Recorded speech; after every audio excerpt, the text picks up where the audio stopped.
Hello all, this is DTM, Delta Tango Mike, telling you to keep tuned to Blurtography.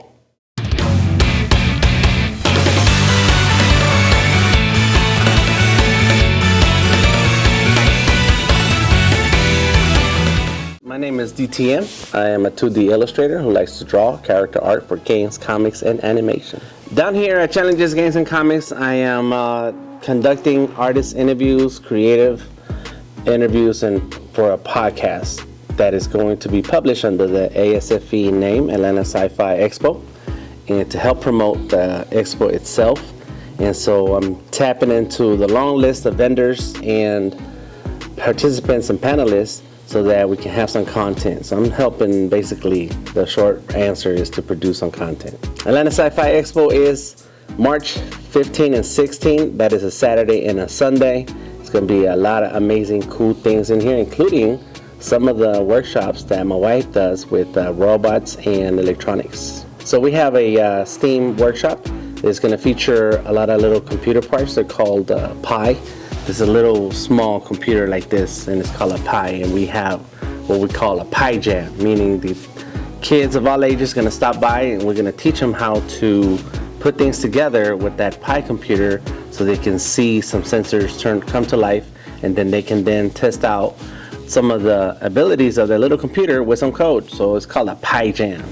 In my free time, I like to draw. In my busy time, I like to draw. When I'm sad, I like to draw. When I'm happy, I like to draw. I am constantly drawing, constantly creating something, working on something that has to do with art. That's it. That's my mission in life, is to draw every day. I like drawing characters. I like drawing people. I like drawing faces and bodies, and so that kind of has led me. And I like to tell stories with these characters. So that has led me down into the path of comic stories, comics, sequential art for comics, and animation and game art. So I like to see my art live life somewhere outside of the paper and the tablet. It takes a lifetime, but it really depends on the artists themselves. With me, it was a long time for following the kind of artists I like, following the art forms that I like, and trying different techniques and styles.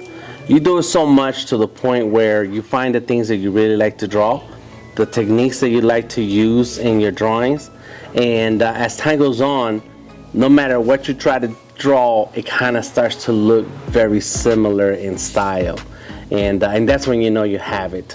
And when you can change to a different style for a particular project and come back to the other style and back and forth, then you know that you have found a style or several styles. And most artists have more than one style. I did not go to school for art. I took one art class in high school. I think I was in 10th grade, and I didn't like it. I didn't have any fun. I did not like the teacher, and so I stayed away from classes, and I just spent a lot of time by myself sitting down drawing. And the cool thing about the Atlanta arts community is that once you meet one artist, you meet another and another and another, and everyone's been very helpful in sharing what they know, sharing their techniques, giving me advice, and so I learn from others. It's not self-taught. No one is ever self-taught. It's really, you learn from some particular way, and mine was not in the classroom. Mine was on the street with other artists. Greg Burnham, #1, amazing writer. He just got a ton of ideas, and he's a very personable person. Like, he's really friendly and down to earth, likes to share the knowledge that he has. Plus, he always has some new project that he's working on, and he just finished a project on Kickstarter that he has the books for coming at the vendor table at ASFE. Milton Davis, another great art writer. These are writers. These guys like have these big, expanded universes in their head, and they can just come out with new characters and new stories all the time. And so so Milton just finished a big compilation. I think it's called an anthology of sci-fi, cyberpunk stories. So those are two people right at the top of my head, amongst many others that are coming through, and lots of artists that when I see their work, Mason is one of those artists that when you see their work, you're like, what the how did they? It's always cool to see the great community of artists and creators coming through together. The things that I've seen change for the better in the comic industry. How easy it is for an artist to be a comic book artist. All right, it used to be that in order to be an official comic artist, you had to work with a comic book company, and those 20 years ago, the major companies were these four the companies that we all know to this day. Many other independent companies were around, but it was very tough to be seen as official comic book artists. And nowadays, with the advent of social media, technology, digital, I mean, you can draw on an iPad, you can draw on a phone. I have an Android phone here that you can draw on. It doesn't take much to sit down, draw something, and then publish it online.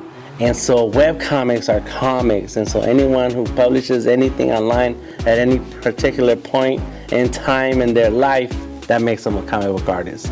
And so just how easy it is to get into the industry and enjoy a career as a creative person is one of the things that has benefit all artists, but especially comic book industry. Now anyone can try it, can test it out, have fun with it, and not stress out about being seen as official.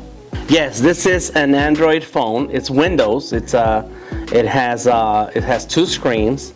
This came out 5 years ago in 2019, so I guess 6 years ago now. And it was launched by Microsoft and running an Android operating system. And what's cool about this phone in particular is that here's a Surface over here off camera, and here is a Surface Pen. And I can use this Surface Pen to draw on the Surface phone, as well as I can draw on that Surface Pro over here on the side. And so Microsoft has done a really good job for making sure that their tools are kind of interchangeable. And how is it possible?